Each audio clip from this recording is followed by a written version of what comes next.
Bonjour à toutes et à tous. Après cette, j'espère que vous avez apprécié cette excellente plénière de ce matin. Donc, on entame cet atelier qui a pour titre Sous la ville, le foncier. Donc, on a passé beaucoup de temps à trouver le titre parce qu'on voulait être à la fois, je dirais, pas original, mais un peu attirer le client. C'est ce que je voudrais m'exprimer de cette manière-là. Mais en même temps, la question du foncier, c'est quelque chose que l'on dit toujours d'éternel. On s'est toujours plaint que le foncier, c'était quelque chose de compliqué, que c'était, je dirais, d'aller chercher ce foncier beaucoup trop cher.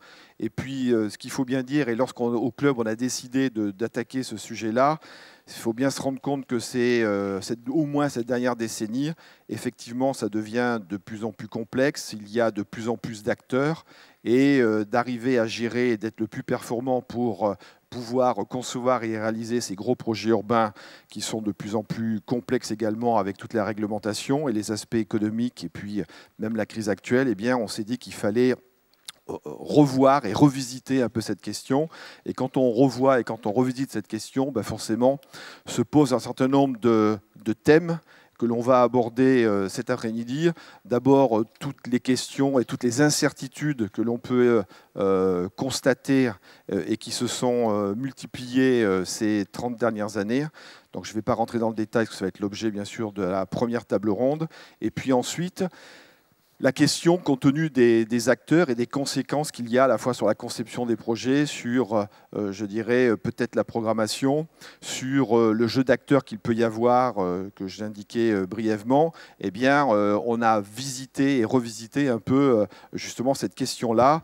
Et on l'a fait comme on le fait toujours au sein du club, c'est-à-dire en s'appuyant sur les expériences et sur les membres actifs du club, et donc sur leurs opérations, pour voir un peu quels sont les enseignements qu'on pouvait tirer. Le travail qu'on en a fait, il y a François Delarue qui devait être avec moi. C'est même lui qui, à l'origine, avait eu cette idée de dire il faut absolument retravailler cette question-là. Eh bien, François, malheureusement, et je vous prie d'en excuser, mais il est dans son lit, il a la grippe, c'est pour ça qu'il n'est pas là. Et donc, à partir de ça, on a fait un travail où vous verrez que les propos que nous cherchons à tenir et les exemples que l'on donne, ce n'est pas pour chercher un modèle, parce que je crois que ce matin, d'ailleurs, la plénière était assez claire de ce point de vue-là. On ne cherche pas du tout à modéliser, mais par contre à interpeller et à s'interpeller nous-mêmes, les professionnels, pour essayer de trouver à chaque fois et à chaque cas particulier la meilleure façon de s'y prendre. Pour cet atelier-là, le club a demandé à Caroline Gerbert, donc directrice générale de l'ADEF, d'animer cette table ronde, parce que je dirais plutôt que de partir ou de réinventer la poudre, l'ADEF fait un gros travail sur le sujet, et donc ils nous ont accompagnés pendant tout ce travail des 2 dernières années, donc je voulais la remercier par avance. Mais elle a encore le boulot à faire là, pendant 3 heures, et elle va le faire. Et puis, je voulais également remercier Kelville, qui est le bureau d'études, et vous verrez Manuel Verrier, parce qu'il va être sur scène, mais je voulais aussi remercier Claire Allais, qui ne sera pas sur scène, mais également Suzanne Fritelli, donc ce bureau d'études pour lequel nous sommes... Et je tenais à les remercier, très heureux de leur travail. Sachez qu'il y a un rapport de plus de 100 pages qui a été fait sur ce sujet-là, avec des synthèses que vous aurez l'occasion de retrouver également sur le site du club Ville Aménagement. Donc, on lance le débat. Je passe la parole à Caroline. Et puis, j'espère qu'on aura le temps, mais on va trouver le temps que vous puissiez poser des questions. Merci Jean-Luc. Oui, donc c'est vrai qu'on a beaucoup souffert pour élaborer ces 2 ateliers parce que le foncier est par nature systémique, et donc arriver à découper en 2 séquences nettes des thématiques telles qu'elles ont été abordées au cours des séances de l'atelier, qui ont été extrêmement riches, tout à fait passionnantes et vraiment riches même de débats assez vifs. On a vu cette matière riche, on a essayé de la classer, on s'est gratté la tête de multiples fois avec Jean-Luc Poitvin et François Delarue et le bureau d'études Kelville pour savoir comment on allait vous présenter les choses, et donc on a tranché pour essayer d'avoir 2 séquences à peu près cohérentes, et surtout avec une approche et des points de vue suffisamment variés pour que vous puissiez vous faire une idée de la façon dont on a pu aborder les choses, et dont aujourd'hui on se pose la question. Parce qu'on va le voir au cours du débat, la conjoncture va très vite s'inviter au débat. comme elle ne s'était pas invitée il y a 1 an ou même 2, évidemment, puisque on voit des choses s'accélérer et ça ne fait que remettre sur le devant de la scène cette question du foncier. Donc 2 séquences. Une première qui est la gestion de l'incertitude. On sort d'une période... alors ici, en plus, on est dans une ville qui a porté une politique d'aménagement extrêmement volontariste, qui était un peu aussi celle du modèle français des années 60. Et puis, petit à petit, avec le développement de la décentralisation et puis l'arrivée, la multiplication des pouvoirs d'urbanisme sur le territoire, mais aussi une économie de plus en plus libérale, donc le développement d'un certain nombre d'incertitudes sur l'avenir, sur la réalité des situations, mais aussi, on le voit et on le verra avec Vincent Sol, sur des questions plus techniques. Paradoxalement, la connaissance technique qu'on a déployée a aussi accru l'incertitude des opérations et donc pose la question des responsabilités. C'est le cas de la question des pollutions. Donc 2 choses. La question de la maîtrise des coûts. On parle de maîtrise dans cet atelier, dans cette table ronde. On parle est-ce que c'est de la maîtrise ou est-ce que c'est du pilotage? Je laisserai soin aux personnes présentes de nous le dire. Et la question de la maîtrise des risques. Là, on parlera plus spécifiquement de la pollution des sols et on a des exemples qui seront sur la table, mais vous pourrez garder à l'esprit qu'il y a d'autres sujets qui ont été par exemple évoqués sur le cas bordelais où on voit apparaître des contraintes liées aux inondations qui n'existaient pas au début de l'opération et qui apparaissent en cours d'opération. Donc cette question de maîtrise ou de pilotage des valeurs et des risques, c'est le sujet de la première table ronde qui sera suivie d'une deuxième séquence où on a lancé l'idée d'évolution de pratique. Alors, quelqu'un, de façon assez humoristique, disait l'évolution des pratiques, c'est quasiment le thème de chaque entretien de l'aménagement, puisque c'est l'objet des entretiens, c'est de faire le point de l'évolution des pratiques. Mais si on regarde ça sous l'angle foncier, on a donc souhaité aborder la deuxième table ronde sur la question de l'évolution vers des pratiques beaucoup plus négociées, beaucoup plus partenariales, qui est le fruit là d'un boom immobilier des années 2000, d'une arrivée massive d'argent, mais aussi de cette fameuse, on va dire, dissolution des pouvoirs à travers le territoire qui fait que tout le monde négocie avec tout le monde. Et il ne s'agit pas que d'une négociation public-privé, et se posant évidemment derrière la question de l'anticipation, qui sera évoquée au cours de cette deuxième table ronde. Mais revenons à la première. Donc Manuel Verrier, où est-il ? Alors, Manuel Verrier nous fera une petite introduction. Il fait référence donc à la synthèse dont une part normalement vous a été remise dans le dossier, mais qui cache quelque chose de plus important qui a été rédigé. Donc, vous avez, après l'introduction de Manuel Verrier, vous aurez les paroles de Maître Sol, qui est donc avocat associé du cabinet Winston & Strawn, spécialisé notamment sur les questions de la responsabilité des sites pollués. Et du réaménagement des sites pollués. Sylvie Ferraud, qui est directrice de l'aménagement à la société, à la CERM à Montpellier. Claude Bertoni-Lino, qui est directrice générale de l'établissement public foncier des Yvelines. Isidro Pérez, qui est évaluateur expert et précédemment très actif au sein de l'administration des domaines, qui pourra nous mettre en perspective l'évolution des pratiques, des métiers, mais aussi de la pratique aujourd'hui de ses clients, on va dire, pour les pratiques d'expertise. Et donc Jean-Luc Poitvin donnera la contradiction. Et bien sûr, nous laissons le plus de temps possible avec la salle. Donc la règle du jeu, on laissera Manuel faire son exposé pendant 10 minutes. On enchaînera sur des présentations des uns et des autres, mais très vite, n'hésitez pas à lever la main pour prendre la parole, poser vos questions et qu'on puisse avoir un vrai travail d'atelier en interaction les uns avec les autres. Donc je laisse la parole à Manuel. Merci. Je pense qu'il faut lancer un... Non, c'est bon. Ok. Donc, bonjour à tous. Donc, en guise d'introduction de chaque... débat, on vous propose une présentation très... Ça ne marche pas ? Oui, pardon, oui. Une présentation très synthétique. Voilà. Attendez. Voilà. Des 5 thématiques qui ont été traitées dans le cadre du groupe de travail. Et donc, pour ce premier débat, je vais vous présenter les points clés des trois thématiques, trois premières thématiques, donc pollution et aménagement, évaluation foncière et aménagement, et la question des relations entre PF et aménageurs. Et je reviendrai donc en introduction du deuxième débat pour vous présenter la fin. Donc, je rappelle juste que ces éléments sont détaillés sur une vingtaine de pages dans le petit cahier que vous avez reçu à l'entrée des entretiens. Donc voilà, commençons par la question des pollutions. Donc l'objectif de ces sessions consacrées au sujet de la pollution et de l'aménagement, c'était de se poser la question de la répartition des risques liés à la dépollution des sols dans le cadre des opérations d'aménagement, et surtout d'interroger les relations entre les propriétaires de terrain et les aménageurs constructeurs. Donc il ne s'agit pas de rentrer sur l'ensemble des détails concernant la question de la pollution, y compris d'un point de vue technique, mais plutôt de se poser la question des jeux de rôle et des jeux d'acteurs. Donc comment se partagent les rôles, les responsabilités, les financements, et bien entendu suivant différents cas de figure. Alors pour explorer ces différents cas de figure, on a eu la chance d'avoir un certain nombre d'interventions. D'abord sous l'angle réglementaire, par la présentation par Christine Lafeuille de Lille Métropole des travaux qui ont été menés dans la communauté urbaine de Lille dans le cadre du PLU et l'utilisation d'indices qualifiant la pollution dans le document d'urbanisme. Donc une approche a priori.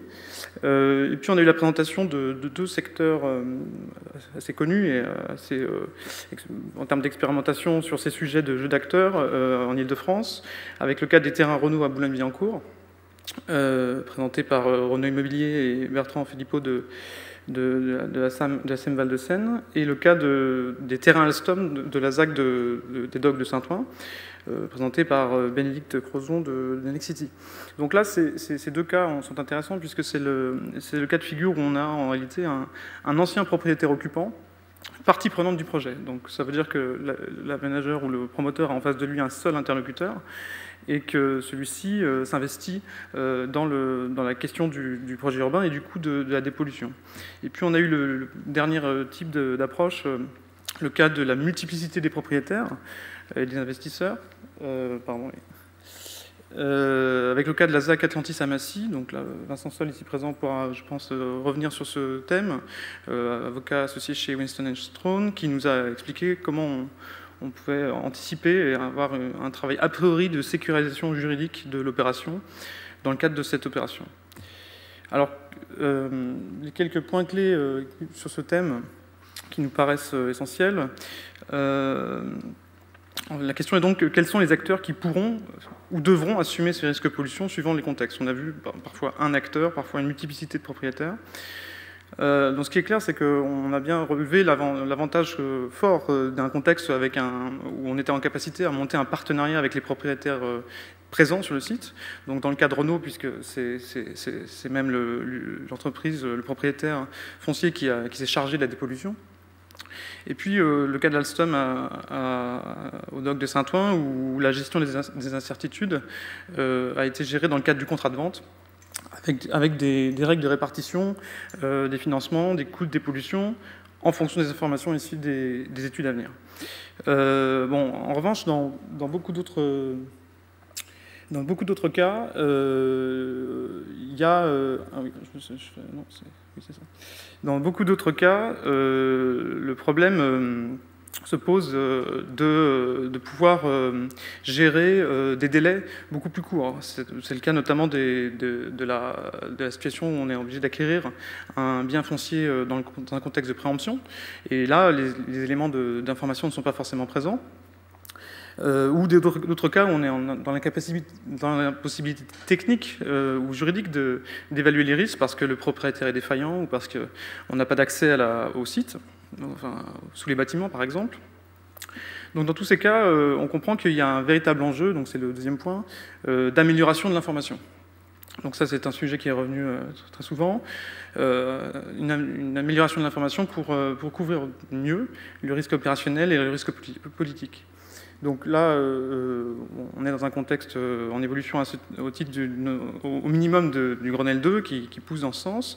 On a eu l'exemple du PLU de Lille, mais ça peut aussi être dans le cadre des études d'impact ou même dans le cadre des cahiers des charges de cession de terrain, comme dans le cadre de la ZAC de Massy. Bien sûr, on sait qu'il y a un problème d'homogénéité de la qualité de cette information et de la mise à disposition de cette information, puisqu'on a des niveaux de qualité très variables suivant les régions et suivant les travaux qui ont été menés localement pour améliorer cette situation. Enfin, pour finir sur le thème de la pollution, on a commencé à repérer un enjeu qui revient ensuite dans les autres thèmes, qui est la question de l'adaptabilité du plan de composition et du projet urbain lui-même aux aléas, aux incertitudes qui viennent nourrir l'évolution du projet, et y compris aussi sur les choix constructifs, et qu'un projet adaptable est un atout fort quand il s'agit de gérer les questions de dépollution. Donc, deuxième des trois thèmes que je vous présente à l'occasion de cette introduction, le thème de l'évaluation foncière et de l'aménagement. Donc là, il s'agissait d'échanger autour de cette question de l'évaluation foncière publique, où très clairement, la question posée était comment confronter la vision de l'aménageur avec celle des domaines. Alors pour ça, on a eu l'intervention de Isidore Pérez-Mas, ici présent, formateur, ainsi que Michel Huy, qui sont venus nous parler de ces questions d'évaluation par France Domaine, l'évolution des pratiques, et la question aussi de la fixation des indemnités d'expropriation, et puis une intervention aussi de Claude Galpin, président de l'Institut français des experts immobiliers, sur la question du compte à rebours et de la prise en compte de cette méthode. Alors, les points clés. Ce qui paraît essentiel à retenir, c'est que pour le moment, la méthode par comparaison reste très majoritairement utilisée par l'administration des domaines, que le compte à rebours n'est pas en théorie pris en compte par le juge de l'expropriation, puisque c'est une projection, et que le juge doit indemniser en fonction d'un préjudice direct et certain, donc existant. Mais en même temps, on sait très bien que le compte à rebours est malgré tout utilisé par les services des domaines dans le cadre de l'évaluation des biens de l'État quand il s'agit de vendre. Donc, une forme d'incohérence. Et finalement, le problème, on a beaucoup discuté de méthode, d'évaluation, mais le problème toujours est cette question des incertitudes. C'est-à-dire que c'est avant tout de savoir, ou plutôt de ne pas être en capacité d'être serein par rapport à l'évaluation publique d'un bien. Et c'est donc l'instabilité des méthodes qui pose un problème. Et ça fait le lien avec la dépollution, puisque très souvent, généralement, la dépollution est difficilement prise en compte par le juge dans le cadre de l'expropriation, alors que c'est un levier de négociation amiable classique. Troisième et dernier thème pour cette introduction, les liens entre EPF et aménageurs. Alors, oui, donc les questions essentielles tournent autour de la répartition du risque foncier, et donc du rôle de chacun. Alors pour ça, on a eu la chance d'avoir des interventions de l'EPF des Yvelines et de l'EPF PACA, qui sont venus présenter leur vision des choses.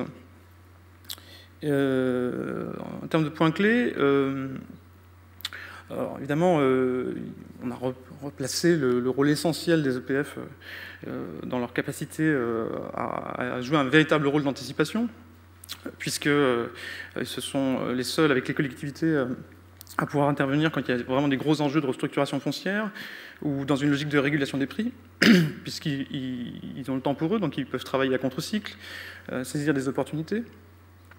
La question se pose plutôt sur l'enjeu du passage de relais entre EPF et aménageurs. Donc on est plutôt sur des opérations un peu complexes. Et là, il nous a semblé qu'il y avait deux cas de figure. Le cas des EPA et des SPL, pour dire les choses clairement, c'est-à-dire le cas où on connaît l'aménageur à l'avance, et en tout cas on le connaît dès le début, sur des opérations plutôt longues et complexes. Dans ce cas-là, les choses sont relativement plus simples, puisqu'on a le temps, a priori, de mettre en place une vraie stratégie foncière commune et de mettre en place une coordination entre les acteurs. Mais reste néanmoins la question du moment où on transfère ce foncier. Et parfois, dans certaines régions, la question de la capacité financière de l'aménageur de porter.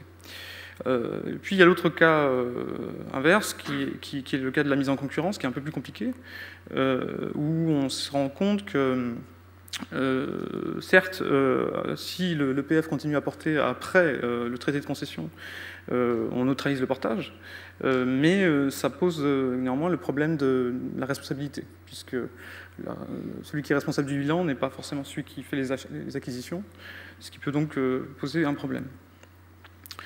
Donc en fin de compte, il faudrait se poser la question de savoir s'il faut favoriser au niveau des EPF soit plutôt les portages longs, en considérant que les EPF sont les spécialistes du foncier, enfin, les portages jusqu'au bout de l'opérationnalité du projet, y compris après le traité peut-être, ou y compris après la déclaration d'utilité publique, puisque ça permet l'effacement des frais financiers, ou favoriser à l'inverse la concentration des moyens des EPF sur la phase d'anticipation, sur ce rôle d'anticipation, puisque c'est là où peut-être ils sont les plus utiles et peut-être les seuls à être capables de faire ça. Et puis pour finir sur ce thème, a été fortement mis en avant le rôle de facilitateur des EPF dans cette manière qu'ils peuvent avoir d'appuyer certaines collectivités dans leur réflexion, les faire intégrer les enjeux d'aménagement relativement en amont du travail foncier, ce qui peut permettre d'améliorer l'opérationnalité des projets. Voilà, voilà quelques questions pour introduire le débat. Donc, ce débat s'intitule « Gérer l'incertitude, maîtrise des valeurs, maîtrise des risques ». Donc, risque pollution dans les projets complexes. Comment répartir les rôles, hein, les responsabilités, les risques liés à l'instabilité des méthodes, on l'a dit, et puis les risques sur les coûts d'acquisition foncière dans ce nouveau jeu d'acteurs, qui achète quel foncier, à quel prix, quand, quelle répartition des rôles entre collectivités, EPF et aménageurs, et peut-on aller vers une meilleure connaissance partagée du foncier pour fluidifier ce jeu d'acteurs. Connaissance partagée à la fois sur les prix, mais aussi sur la teneur, le contenu des terrains. Donc, Vincent Sol, vous n'êtes pas que en activité en tant qu'avocat auprès d'un certain nombre de grands propriétaires fonciers, de collectivités. Vous êtes également président d'un groupe de travail national sur cette question de l'évolution de la réglementation, avec une dimension information qui est importante. Qu'est-ce que vous pouvez dire de ce que je disais tout à l'heure, c'est-à-dire l'évolution des techniques a permis finalement d'avoir plus de connaissances des situations à risque, techniques d'inspection de sol, montée en puissance de bureaux d'études de plus en plus nombreux et de plus en plus qualifiés, apparition des établissements publics fonciers et d'un certain nombre d'acteurs de l'aménagement. Vraiment, on a vu le métier d'aménagement et des pollueurs petit à petit se rapprocher. Cette évolution-là, de votre point de vue, elle a apporté quoi? Qu'est-ce que vous en avez fait comme observation dans le jeu d'acteurs, notamment de l'aménagement entre les propriétaires, les collectivités, les aménageurs? Alors, je parle un petit peu du système juridique, mais d'abord, je fais une comparaison. Le pire n'est jamais sûr. Et on en a un bon exemple avec le tournoi Destination, où quand même une équipe qui avait tout perdu, qui est le Pays de Galles, a réussi à humilier les Anglais dans le dernier match, qui montre qu'on peut toujours se redresser. C'est la même chose pour la maîtrise. Il n'a pas eu la cuillère de bois. C'est pour la même chose. Je ne parle pas de la France. C'est la même chose. C'est un clin d'œil, on est tous les deux corésiens, donc c'est pour ça. C'est la même chose pour la maîtrise des risques et la répartition des risques. En fait, la situation était assez désespérée jusqu'à peu, mais vraiment désespérée. Car on a un système qui s'est développé au cours des 20 dernières années de manière assez chaotique et de manière un peu aberrante.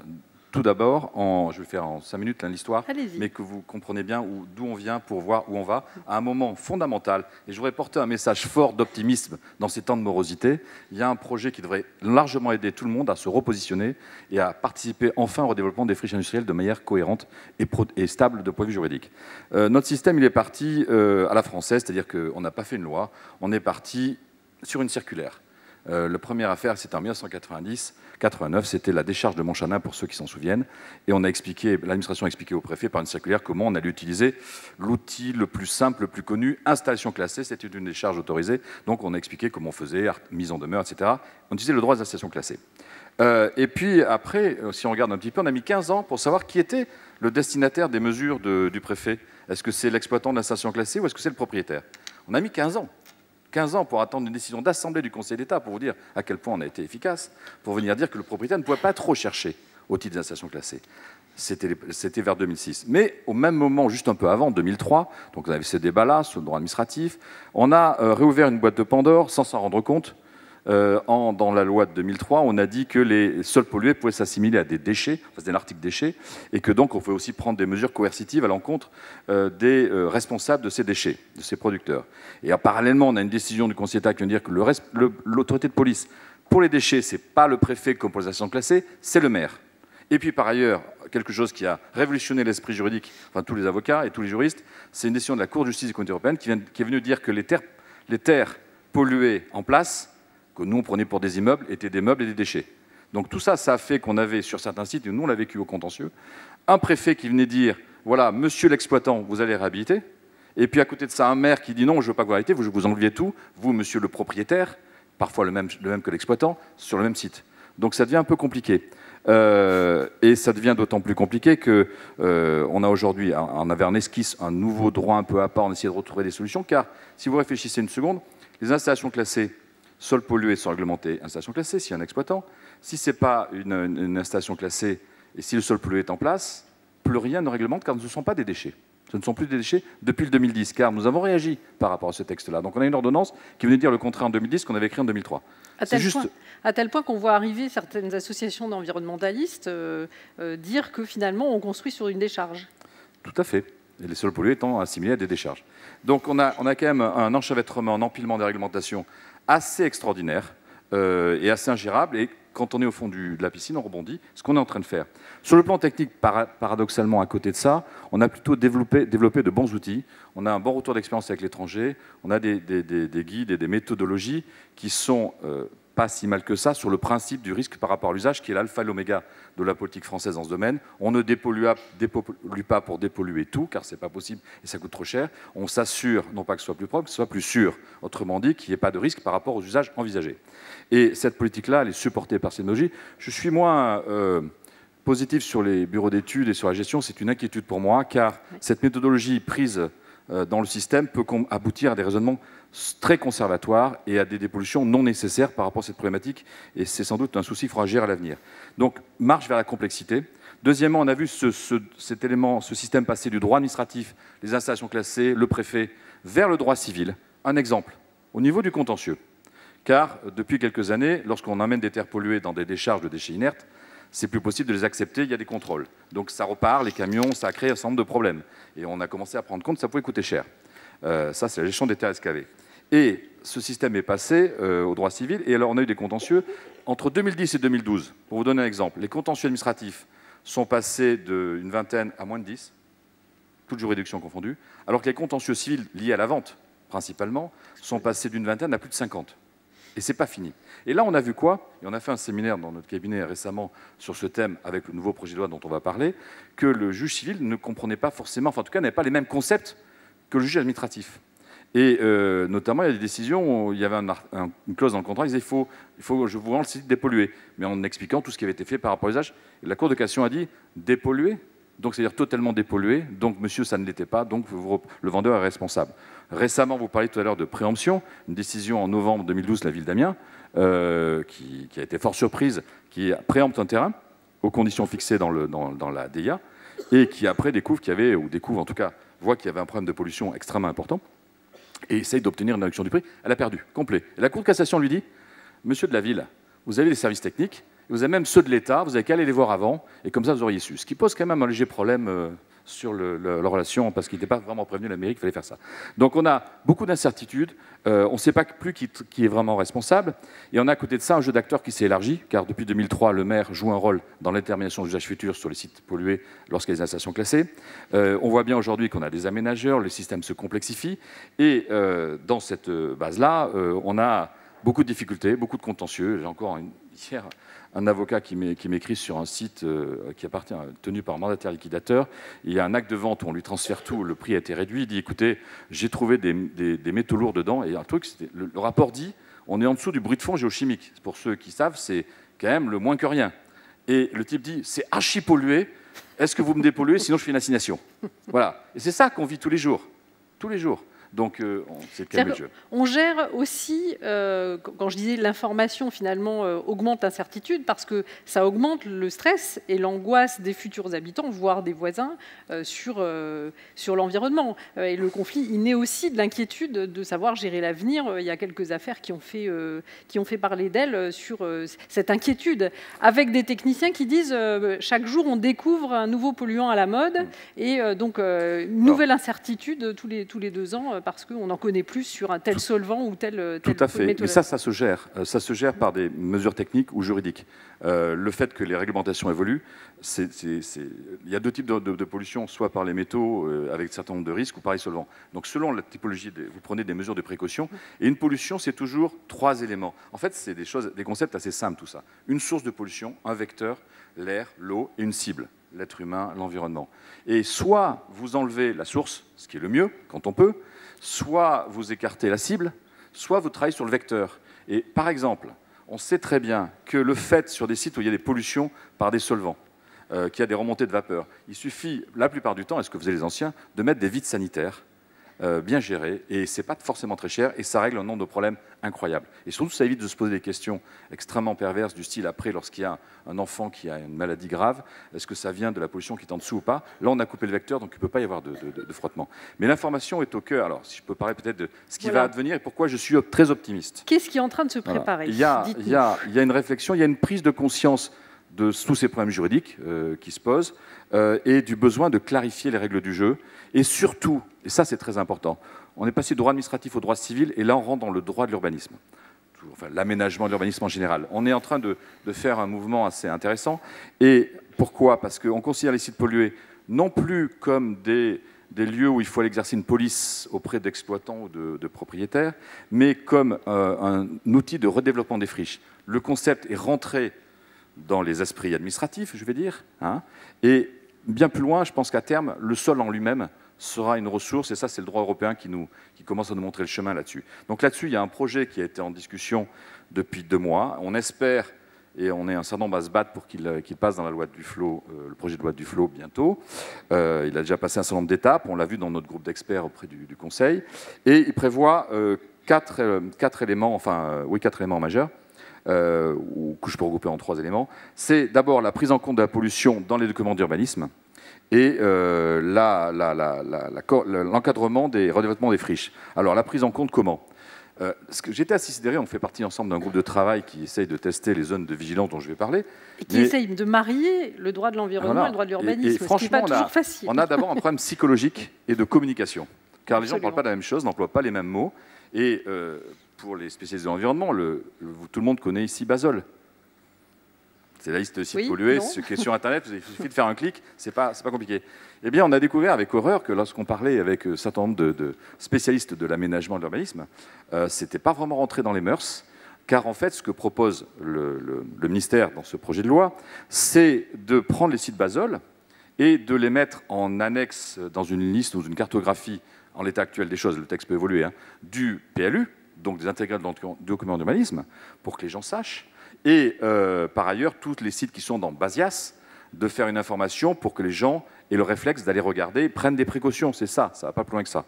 Et qu'est-ce qu'on a dit? On va donc regarder ces sites Basol, on va les mettre dans une cartographie, et on va créer des zones de vigilance, où il y aura ces sites, qu'on va définir à la parcelle.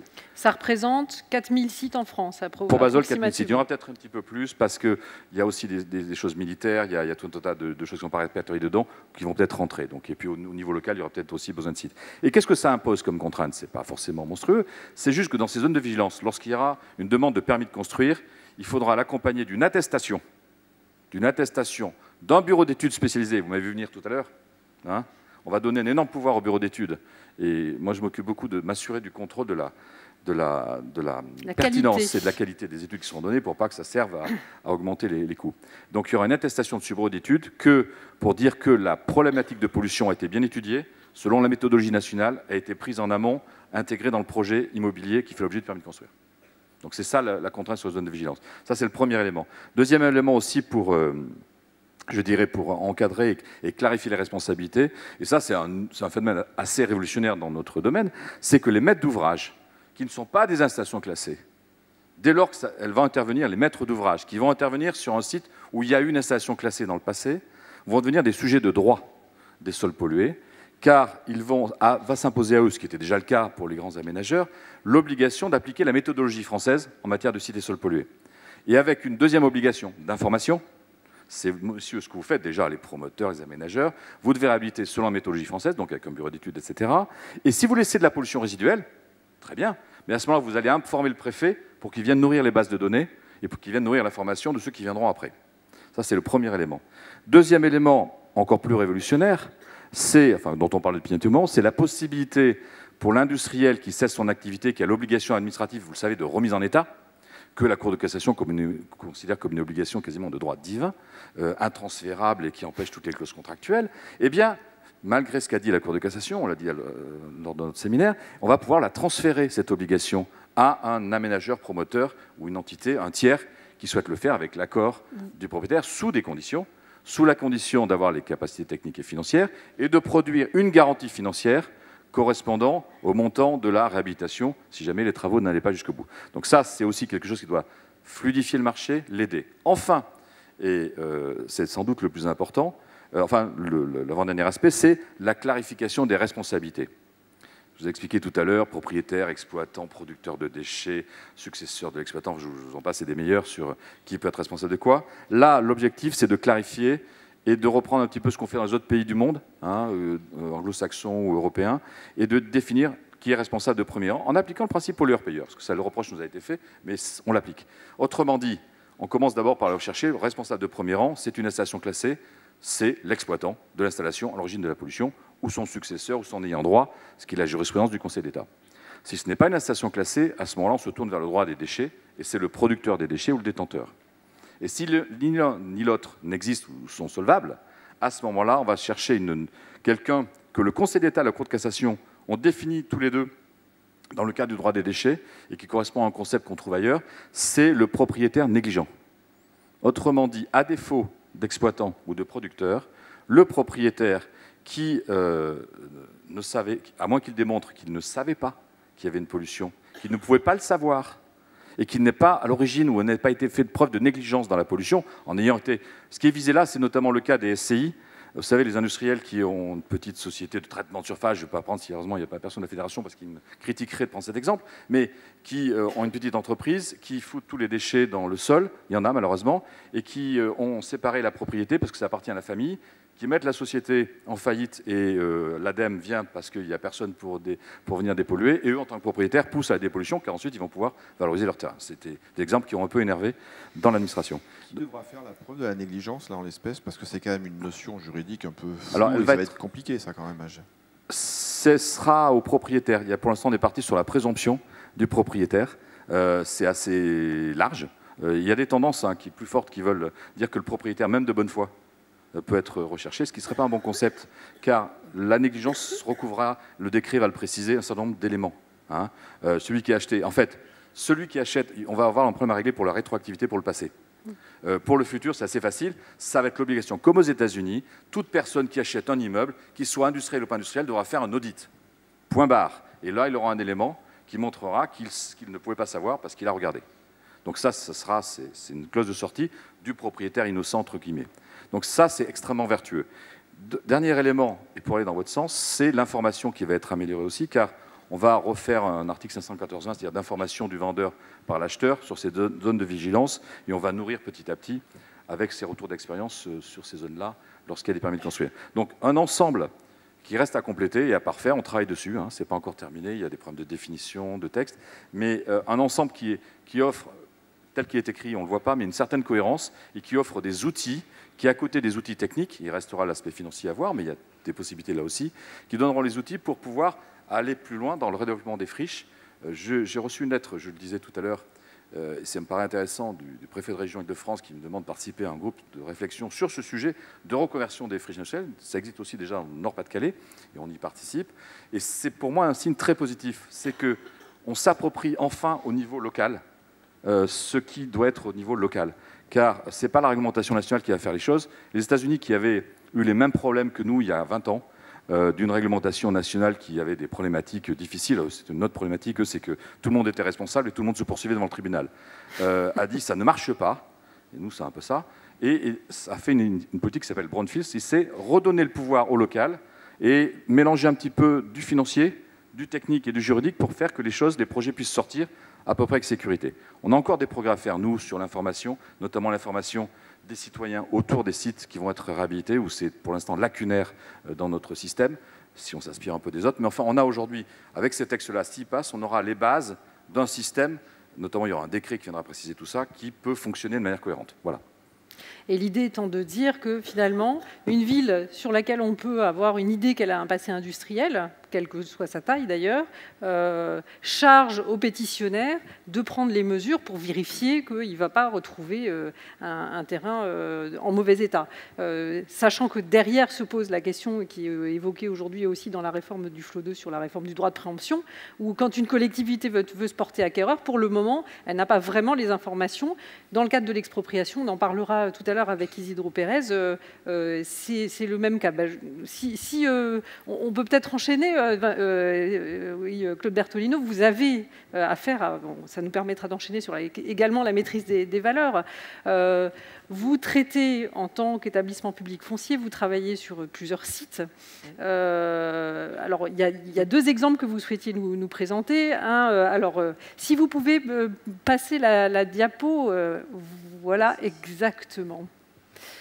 Donc, dites-nous alors en quelques mots l'EPF des Yvelines, comment vous voyez ces différentes questions, et puis on enchaînera après sur la question de la maîtrise des valeurs. Bon, alors moi j'ai quelques slides, Oui, comme on en avait parlé, sur un petit peu rappeler c'est quoi un EPF pour ceux qui l'ignoreraient, et notamment les évolutions institutionnelles, entre guillemets, par la création en Ile-de-France en 2006, donc il y a un petit peu plus de 6 ans, des EPF franciliens. Bon, je rappelais rapidement un petit peu où nous en étions sur le fonctionnement. Je rappelle que l'initiative de la création de l'établissement public foncier des Yvelines, c'est État et Conseil général qui a mis plus de 100 millions et qui a corrélé son engagement financier par une politique volontariste pour le développement de l'offre résidentielle, c'est-à-dire on va dire quelques milliers d'euros pour la création de logements. Et donc tout ceci a permis, entre guillemets, de booster la construction neuve de logements dans les Yvelines. Bon voilà, on a actuellement 120 conventions, 600 millions d'engagements, et on devrait réaliser 35 000 logements dans le cadre de ces conventions. J'évoquais rapidement la part entre le logement 72%, le développement économique, parce que parfois effectivement on nous cantonne et c'est pas normal, notamment dans des marchés tendus et le marché francilien au logement, mais on voit qu'on fait aussi développement économique, et soit sur des friches, et donc d'où l'intérêt sur le sujet de pollution, et particulièrement en Seine-Aval. Il y a l'opérateur de l'OIN Seine-Aval qui est là avec les PAMSA, qui sait bien comment, je pense qu'on est un petit peu plus par rapport à ce qui était évoqué tout à l'heure par Manuel Verrier, que simplement la possibilité d'effacer les frais financiers sur le portage foncier. Voilà, ça c'est dit. Rapidement, donc vous avez la carte des conventions, vous avez où sont réalisés plutôt en renouvellement et en espace interstitiel, c'est-à-dire qu'on n'est pas entre guillemets, extension urbaine, et c'est pas mis, mais 89% de nos interventions sont à moins de 2 km d'une gare. Donc, il ne me paraissait pas inintéressant de le citer. Voilà. Je me suis permis aussi de rappeler, d'évoquer ce petit graphique qui est dans la partie basse densité, dans la partie haute nombre de logements, et qui permettait de voir sur un nombre de typologies d'opérations. On a sorti les opérations très, très différentes, c'est-à-dire un peu hors norme. Je pense à un écoquartier de 5000 logements et à une ZAC de 2000 logements, parce que ça, sinon, c'est pas... on va dire, c'est des moyennes qui sont un petit peu dopées. Et donc, par rapport à ce petit graphique, ce que je souhaitais signifier, c'est que l'intervention des EPF est aussi variable que dans la partie droite, on va dire la proximité à la parcelle sur des sites qui sont plutôt en très petite couronne, enfin le prolongement de la très petite couronne, et donc des grandes densités, où là j'ai envie de dire on fait le travail un travail un petit peu similaire à l'EPF des Hauts-de-Seine. On voit bien aussi plutôt sur la partie nombre de logements avec à l'échelle du quartier, donc plutôt des opérations en ZAC, et là on est plutôt à l'échelle d'aménageurs, et donc comme il y avait le sujet EPF aménageur, c'est plutôt dans cette catégorie-là que ça se situe. Et puis après, une foultitude d'opérations à l'îlot, et je trouvais que c'était un petit peu intéressant de voir ça, parce que ça traduit aussi ici ou là la variété des opérations qui va de 20 à 5000 logements, et je pensais que ça pouvait être intéressant. Moyenne, donc hors opération atypique, 51 logements à l'hectare, et sur des interventions de l'ordre de 3 hectares en moyenne aussi. Comme le sujet qui était initialement posé, c'était EPF et aménageurs, donc j'ai ici l'Oyenne Seine-Aval. Donc par rapport à l'anticipation foncière, ce qui me paraît intéressant, c'est d'évoquer le système des zones d'aménagement différé. Donc dans le cas d'espèce, vous avez les ZAD qui sont en vert sur la carte, qui est donc l'Oyenne, donc la Seine-Aval. Seine-Aval qui est une vallée de la Seine industrielle, avec donc beaucoup de friches industrielles. Et on travaille activement soit, on va dire, à la mutation de ces tènements pour les remplacer par du logement, soit au maintien d'activité, ou et le mixte, j'ai envie de dire logement-activité, avec une optimisation foncière et des logiques d'optimisation que j'évoquerai par ailleurs. Je mettais là que le stock foncier actuellement porté pour l'Oyenne, c'est 90 millions, et je les répartissais en réserve foncière, grands projets en Oyenne, et 22 millions pour l'accompagnement des projets des collectivités. Et donc on voit bien que dans le spectre des interventions, on peut faire de la ZAD, donc du portage long terme, spécifique du fait du subventionnement, on va dire, du Conseil général. Et de ce point de vue-là, il semble que nous soyons atypiques par rapport à d'autres EPF sur cette capacité de portage long terme, voire très long terme. Et sinon, après, des opérations qui sont, entre guillemets, plus classiques. Tout ceci, ça représente plus de 13 000 logements. En fait, c'est un petit peu moins de 20 000 sur ces sujets. Là, j'arrive sur les sujets plus particulièrement de la pollution. Nous intervenons par ailleurs sur l'autre Oyenne, qui est l'Oyenne de Paris-Saclay, dont Pierre Vell, ce matin, président directeur général, était à la table ronde. Donc là, évoquer un sujet un petit peu particulier sous l'angle pollution, mais pas tant sous l'angle réglementaire, mais plutôt, on va dire, articulation aménageur EPF. Donc des tènements importants situés sur des territoires qui ont fait plutôt, donc situons dans la boucle de Chanteloup, qui a fait l'objet de zones d'épandage, donc plutôt une politique de remblai. Et donc, comment on va, à travers le Grenelle 2, plutôt optimiser le sujet de la pollution par l'itération, c'était évoqué avec le projet urbain, c'est-à-dire ne pas tout dépolluer quand ça n'est pas nécessaire. Les vides sanitaires, c'est évident. J'ai assisté à des réunions publiques récemment, c'est des grands moments de solitude ou de consternation. Et donc, par rapport à ça, comment le projet, en fonction d'études qu'on conduit en maîtrise d'ouvrage partagée avec les PAMSA, identifie les zones où le foncier est plus ou moins pollué, l'interface avec le projet urbain, et dans le cas d'espèce, comment la qualification des études nous permet d'identifier les sols, et comment, à partir du Grenelle 2, on essaie de limiter les mouvements de sol, parce que ça fait partie aussi des efforts, et comment ici on escave le sable, comment ici on remettra de la terre moins polluée. Et donc cette anticipation, cette maîtrise d'ouvrage, comment ensuite elle se retrouve dans les prix, notamment vis-à-vis des promoteurs, et pour permettre de sortir les logements avec, on va dire, la charge foncière la moins importante. Il me semblait intéressant d'évoquer ce sujet, d'évoquer aussi des moyens, quand on est sur du portage long terme, de parler de la phytorémédiation. Alors c'est vrai que on est dans la technique de pollution, mais ici ou là, pour des raisons de régulation de marché, j'ai envie de dire, on ne peut pas supporter en même temps des opérations très importantes en termes de logement. Et ici ou là, la phytorémédiation, quand on est sur du long terme, ça peut être vraiment la bonne solution, c'est-à-dire la dépollution par les plantes, on va dire, pour caricaturer. Et il ne me paraissait pas inintéressant de l'évoquer. Dernier petit point, parce que c'était le sujet notamment de ce qui était relevé de la maîtrise des prix. Donc, alors, je préciserai la maîtrise des valeurs. Maîtrise des valeurs, oui. Alors, dans le cas d'espèce, il n'y a peut-être pas de différence. C'est une opération un petit peu exemplaire. Donc, alors c'est avec Arc Promotion qui sponsorise la manifestation, j'ai vu ce matin. Donc 70 logements, une commune carencée, c'est-à-dire qui à la fois n'a pas 20% de logements locatifs sociaux, mais combine aussi le fait de ne pas avoir atteint les objectifs triennaux qui étaient les siens. Donc nous avons sur cette commune qui n'a pas construit depuis plus de 20 ans, travaillé sur cette première opération et maintenant nous sommes sur plutôt... Alors l'opération va être commercialisée dans les semaines à venir et à partir de cette première entrée, on va dire, qui est vraiment une première pierre, nous intervenons maintenant plutôt sur des actes multisites et donc on voit bien qu'on est reparti dans une logique dynamique sur ce territoire, donc à proximité de Versailles et de Marly. Donc on a travaillé avec les associations de propriétaires sur une valeur, donc à hauteur de 250 € du mètre carré pour le foncier, là où habituellement c'est plutôt 500 € du mètre carré. Et récemment, l'État a encore bradé son foncier bien connu à cette somme-là. Et ce qui permet d'avoir des références de prix au-delà de la commune, y compris sur les communes mitoyennes.